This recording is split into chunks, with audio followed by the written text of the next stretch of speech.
Namaskar,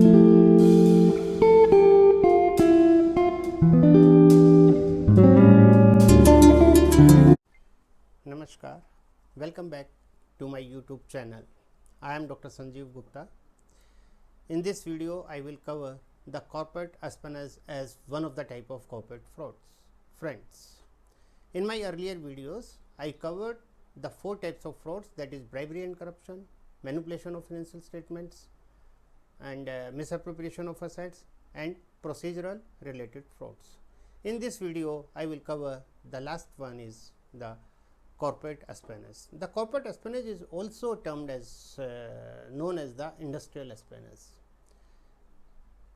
Corporate espionage, in this type of corporate frauds, the management or the employee of an organization conceals the information of their competitor to adopt that technology in their own business in order to gain some profits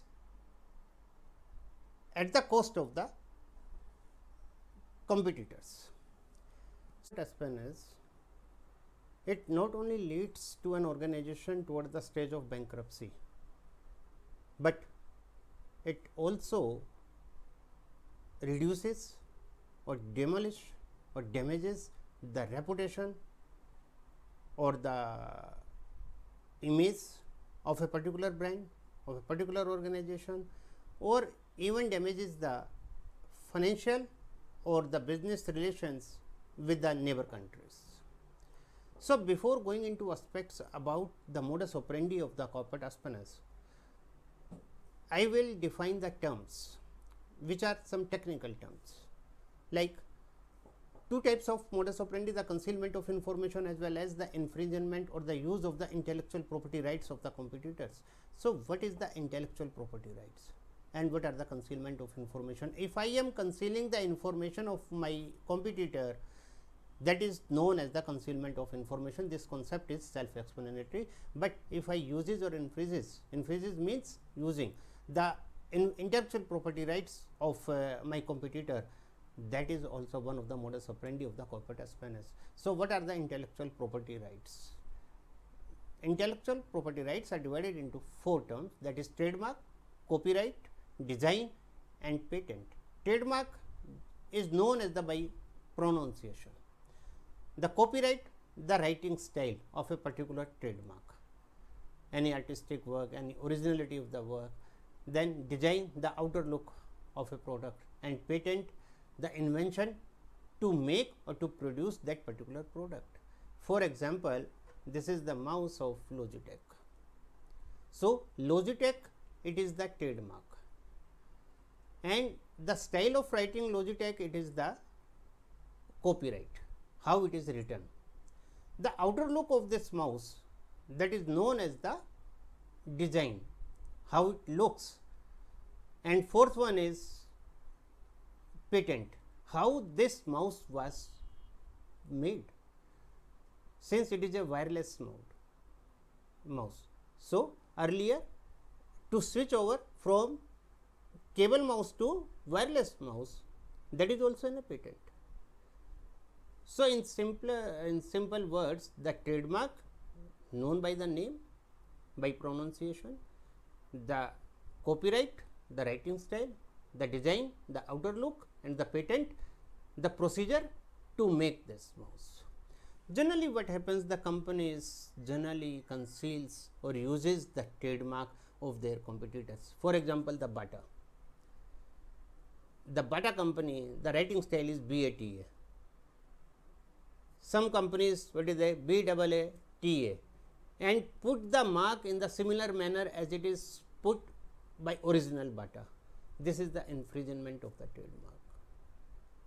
So, now in my next slide, I will discuss about the modus operandi of corporate espionage with examples. So, friends, what are the modus operandi of corporate espionage? The modus operandi of corporate espionage is divided into 2 types. The number 1 is to conceal and to act on confidential information.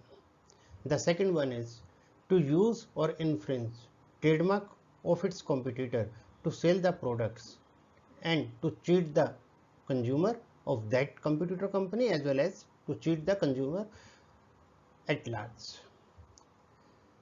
The employee of the company or the company itself commit fraud by concealing the confidential information of the company for the benefit of its competitor company. The one to conceal and to act on confidential information.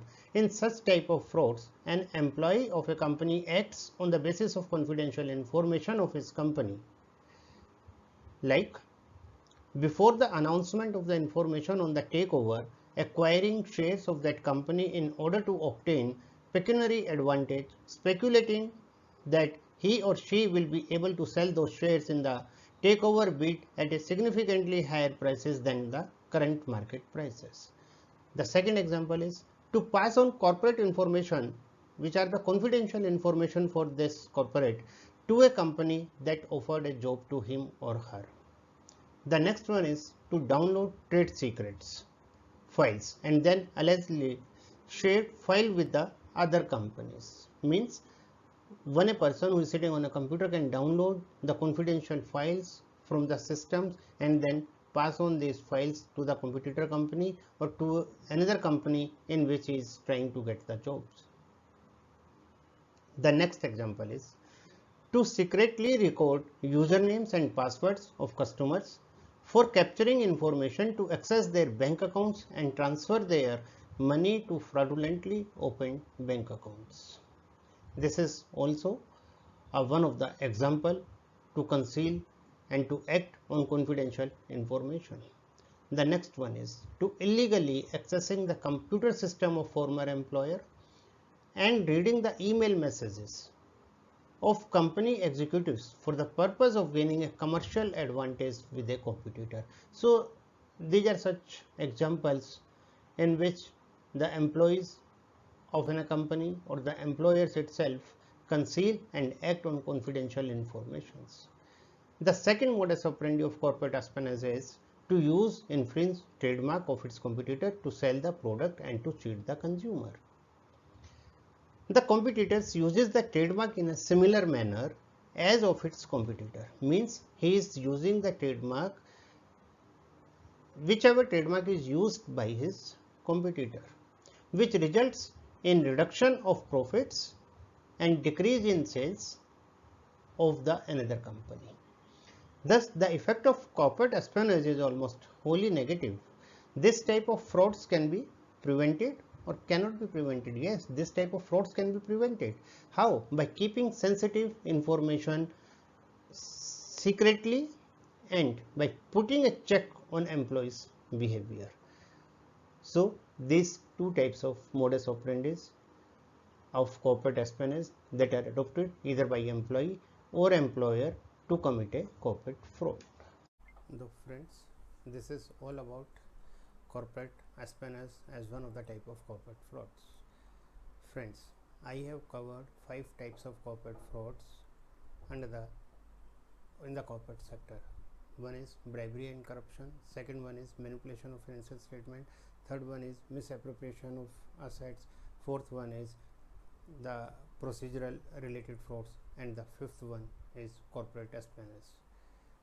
In my next videos, I will try to cover the other aspects related to corporate frauds, like culmination of corporate frauds, consequences of corporate frauds, regulatory agencies which are working to curb the corporate frauds, as well as the serious fraud investigation office and the fraud cases. And in the last, I will try to cover up the policy implications to minimize the corporate frauds. This is all will be covered in my different videos under the heading series of corporate fraud. Thank you. If you like my videos, please like it, share it and subscribe it. Thank you. Namaskar.